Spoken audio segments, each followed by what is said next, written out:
బెలూచిస్తాన్ అనేటటువంటి మా ప్రాంతంలో విపరీతమైనటువంటి గ్యాస్ ఉంది. ఆ గ్యాస్‌ని అమ్ముకున్న పాకిస్తాన్ ప్రపంచంలో చక్కటి వెల్ సెటిల్డ్ కంట్రీ అయ్యుండేది.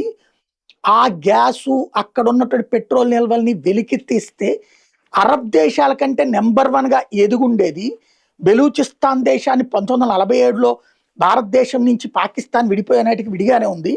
ఆ దేశాన్ని ఆక్రమించుకున్నటువంటి పాకిస్తాన్‌కి ఇక్కడున్న వనరులు వాడుకున్న పాకిస్తాన్ అద్భుతంగానే సక్సెస్ అయ్యేది. కానీ దాని అసమర్థత, దాని చేతకానితనం, ఆ దేశపు సైన్యం నడిపించేటటువంటి ఏదైతే ఫౌజీ ఫౌండేషన్ ఉందో వాళ్ళకి కాంట్రాక్ట్ ఇచ్చేసింది బెలూచిస్తాన్‌లో ఉన్నటువంటి ఈ గ్యాసు. ఎంతకి అంటే 100కి రూ. 13 అంటే పాకిస్తాన్ రూ. 13 తీసుకుంటది. మిగతాది వీళ్ళు సంపాదించుకుంటారు. ఈ రూ. 13 పాకిస్తాన్ సైన్యం తీసుకుంటే అందులో పాకిస్తాన్ ప్రభుత్వానికి వచ్చేది రూ. 1. మిగతా రూ. 12 ఆ సైన్యాధికారులు తింటారు. ఇది బెలూచిస్తాన్‌కి జరిగిన నష్టం. పాకిస్తాన్ కూడా కోల్పోయినటువంటిది అన్నటువంటిది ఎవరైతే కైజర్ బెంగాలీ ఆర్థిక శాస్త్రవేత్త చెప్పుకొచ్చినటువంటి లెక్కలు.